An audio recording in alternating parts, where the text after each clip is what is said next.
Hello, Mark. This is Tim, a freshman, from Speaking and Listening Class, Section B.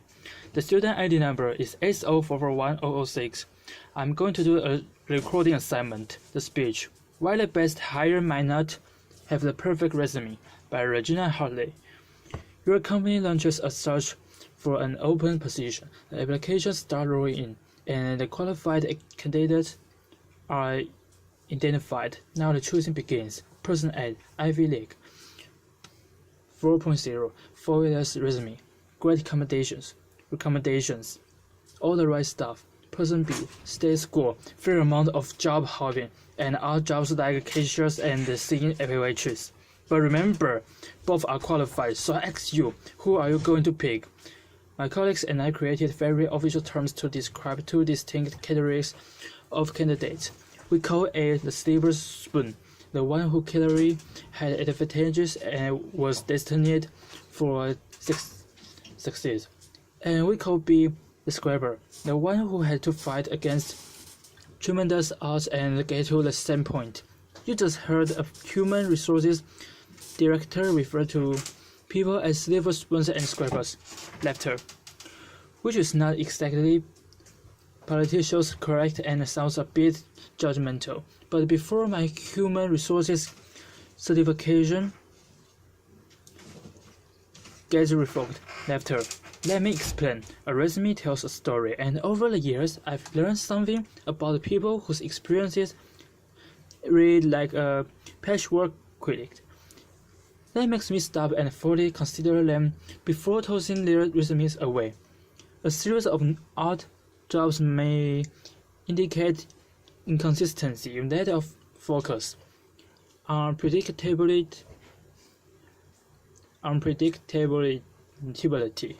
or it may signal a committed struggle against obstacles. At the very least, the scrapper deserves an interview. To be clear, I don't hold anything against the silver spoon. Getting into the graduating from an elite university takes a lot of hard work and sacrifice. But if your whole life has been engineered towards success, who will you handle the tough times? One person I hired felt that because he attended an elite university, there were certain assignments that would benefit him, like temporarily doing manual labor to better understand an operation. Eventually, he quit. But on the flip side, what happens when your whole life is destined for failure and you actually succeed? I want to urge you to interview the scrapper. I know a lot about this because I'm a scrapper. Before I was born, my father was diagnosed with paranoid schizophrenia, and he couldn't hold a job in spite of his brilliance. Our lives were one part cuckoo nest, one part awakens, and one part a beautiful mind. Laughter. I am the fourth of 5 children raised by a single mother in a rough neighborhood in Brooklyn, New York. We never owned a home, a car, a washing machine, and for most of my childhood, we didn't even have a telephone. So I was highly invited to understand the relationship between business success and the scrapers, because my life could easily have turned out very differently. As I met successful business people and read profiles of high-powered leaders, I noticed some commonality. Many of them have experienced early hardships, anywhere from poverty, abandonment, death of a parent while young, to learning disabilities, alcoholism, and violence. The conventional thinking has been that trauma leads to distress, and there's been a lot of focus on the resulting dysfunction. But during studies of dysfunction, data revealed an unexpected insight, that even the worst circumstances that result in growth and transformation, a remarkable and counterintuitive phenomenon has been discovered, which scientists called called post-traumatic growth. In one study designed to measure the effects of adversity on children at risk, among a subset of 698 children who experienced the most severe and extreme conditions, 41/3 grew up to lead healthy, successful, and productive lives. In spite of everything and against tremendous odds, they succeed. 1/3. Take this resume. This guy's parents give him up for adoption. He never finishes college. He job hopped quite a bit, goes on a sojourn to India for a year, and to top it off, he says, dyslexia. Would you hire this guy? His name is Steve Jobs. In a study of the world's most highly successful entrepreneurs, it turns out that disproportionate number have a dyslexia. In the US, 35% of the entrepreneurs studied had dyslexia. What's remarkable, among those entrepreneurs who experience post-traumatic growth, they now feel their learning disability as a desirable difficulty which provides them an advantage because they became better listeners and paid greater attention to detail. They don't think they are who they are in spite of adversity. They know they are who they are because of adversity. They embrace their trauma and hardships as key elements of who they've become, and know that without those experiences, they might not have developed the muscle and grit required to become successful.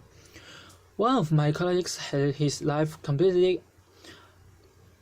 updated as a result of the Chinese Cultural Revolution. In 1966, at age 13, his parents were relocated to the countryside. The schools were closed and he was left alone in Beijing to fend for himself until 16, when he got a job in a clothing factory. But instead of accepting his fate, he made a resolution that he would continue his formal education. 11 years later, when the political landscape changed, he heard about the highly selective university admissions test.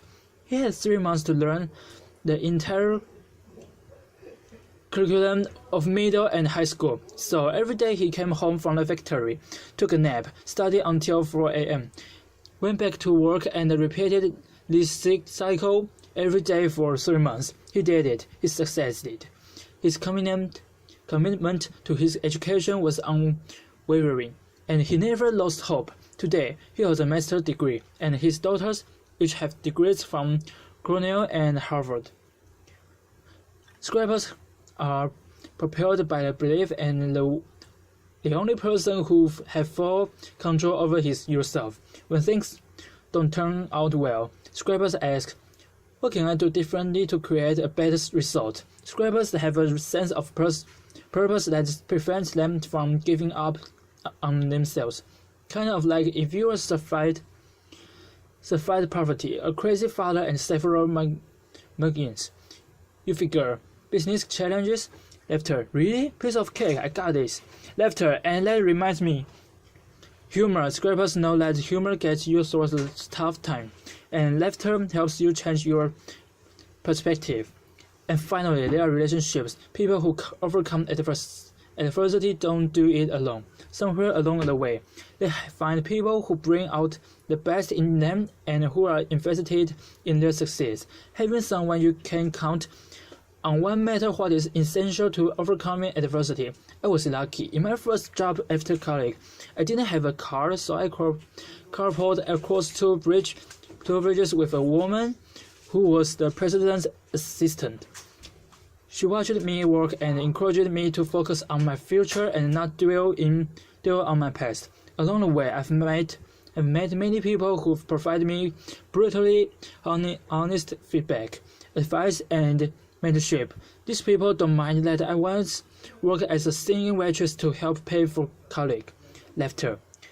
I'll leave you with one final valuable insight. Companies that are committed to diversity and inclusive practices intend to support scrapers and outperform their peers. According to Diversity League, a study of their top 50 companies of diversity outperformed the S&P 500 by 25%.